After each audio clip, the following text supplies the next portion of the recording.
What is up, my friends? It is Saturday, and wherever you're watching in the world, I hope that life is treating you well. So, look, today is Jordan Henderson's birthday. We will be talking about that. I'll be going through Liverpool's recruitment search in midfield, and there is four names we're going to be mentioning tonight. One of them, one that we can rule out. One of them, a new possibility, and two of them in the definitely maybe pile. So you know the drill by now. I'm going to talk for the next 8 or 10 minutes. I want you to let me know if you agree or disagree with the players we've been linked with, the valuations, and anything else that's on your mind. Don't forget to drop a like on the video and hit the subscribe button as well. So look, as I said, let's start off by wishing our captain Jordan Henderson a happy birthday. He turns 33 years of age today, and I know one of you out there who aren't Irish love when Irish people say anything about 33 and a third or anything like that, so there you go, have at it. Let's move on now, and again, happy birthday, Hendo. Let's move on to somebody that we can rule out of Liverpool signing, and that is not going to be a surprise to you, but it is Federico Valverde. He had been linked again in recent weeks, and look, I know Klopp's an admirer of him. I'm an admirer of him. I dare say you're probably an admirer of the guy as well. But he has been speaking to ESPN Argentina, and this is what he's had to say about his future and a possible move away from Real Madrid.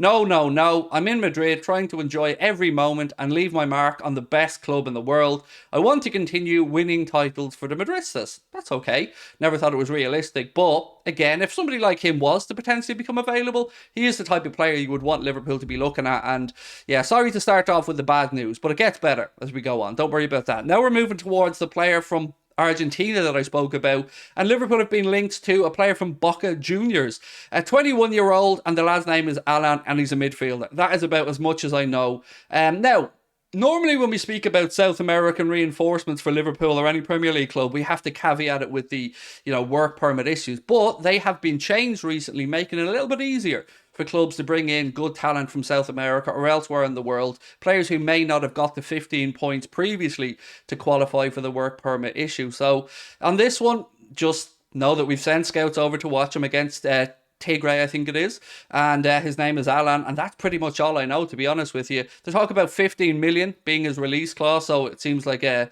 very gettable player if indeed he is good enough, and I don't know, but one thing I do know is that Boca Juniors jersey, that's pretty tasty. So this is where I'm going to ask you guys to let me know. I know there's a lot of you guys who are better informed on South American football than I am. This dude, Alan from Boca Juniors, what can you tell me? Is he good enough? Do you think it's a realistic link, or is it another pie in the sky story? I want to know your take on him, because I'm not going to lie, don't know anything about him. Do love the Boca Juniors shirt. I cannot reiterate that enough, but on this dude, I don't know much about him at all, to be honest, so it's over to you. Let me know if you know anything about him, or do you think it's just newspaper talk? So, I did say that we're going to start off and get the kind of bad news out of the way and build up and get a bit better as we go through the video.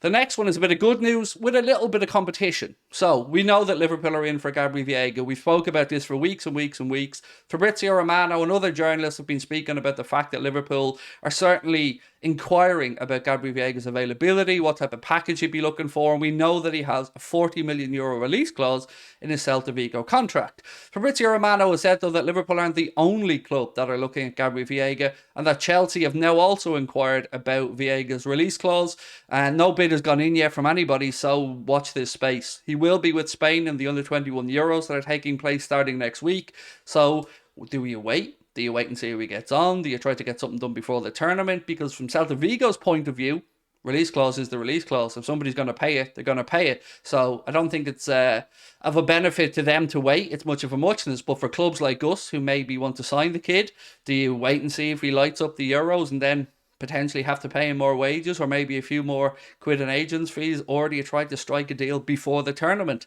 I'd be in the strike a deal before the tournament category personally, because if you like the kid and you want the kid and you've been tracking him, make the move. And that's what it is right now. It is over to you, George. Make that move, whether it be for Gabri Veiga or the next gentleman that we're going to speak about. I would like to see another little bit of positivity injected into the Liverpool fan base, and yeah, let's do it. I know it feels like a lifetime ago since we signed Alexis McAllister. That's the greedy, impatient part of me coming out, but I know you guys are the same watching this, so I'm not on my own on that one.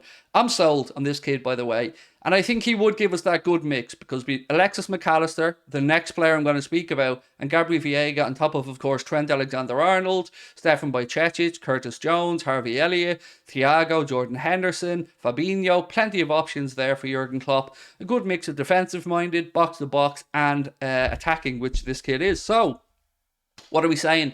Do we do it? Do we pull the trigger? Do we try and get it done before the Euros? Or do you wait? I don't like waiting. I'm impatient. I don't like waiting for anything. So I hope Liverpool, if they do decide to pull the trigger, do it very quickly, because I do think after the Euros there will be more increased competition. Now, I kind of just mentioned Trent's name there a second ago. Just want to give him a shout out. Man of the match performance for England against Malta. And yes, it was against Malta, but his goal was an absolute screamer. His assist for England's first goal was beautiful. And he's starting to look more and more comfortable in that midfield position. So the obvious question is going to be, do you think we'll continue to see Trent in this hybrid role that Jurgen has him in between right back and midfield? Or will we potentially see Liverpool looking to bring in a right back and allow Trent to just become a midfielder? I honestly don't know the answer, but I am very, very intrigued and interested to find out. So now the last thing, and this is where the news gets better and better and better. Now, we've spoke a lot about Khephren Thuram on this channel over the past few weeks. I've told you that I've reached out to people that I know in France, some lower tier journalists, some lower tier agents, and all I'm getting is that the interest from Liverpool is concrete, it is definitive, and as far as they're aware, probably quite progressed with regards to how far along these conversations are. I'm not going to be that guy. I'm not going to be the one to say that it's done, it's a done deal, he's coming, he's arriving, whatever way you want to phrase it. But what I can say to you is, and this is coming from L'Equipe, he's been seduced by the Liverpool approach. And I like that phrase. Seduced makes it sound like Jurgen sitting there going, come on, baby, come on. So yeah, look, I'm sold on this kid. And in my head, and it might just be in my head, I'm already wondering if he's going to wear the number 8 shirt. That's where I'm at, by the way. And I don't know if you're that far along in your thought processes, but I really do think it is a one-team race for Khephren Thuram. I don't think that there's going to be anybody else trying to nudge in and wrestle him away from Liverpool's clutches. Again, like Gabri Veiga, he's going to take part in the under-21 Euros.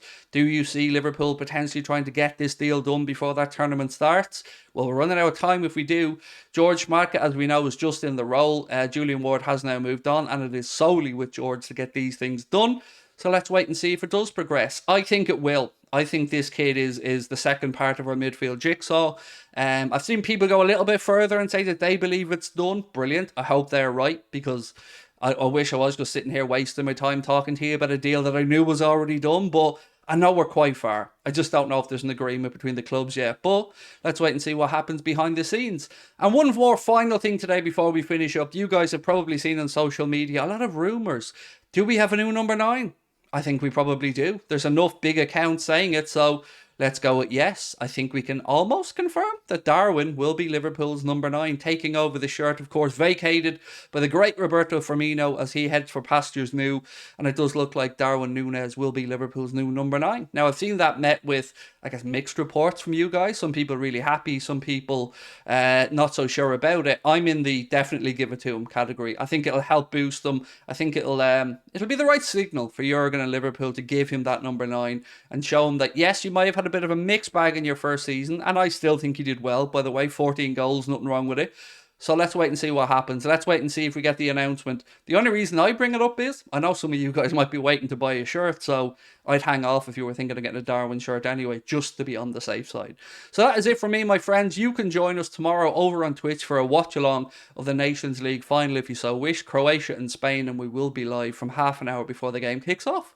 I'll catch up with you tomorrow. Until then, have yourselves a wonderful Saturday, and I'll talk to you soon. Bye-bye.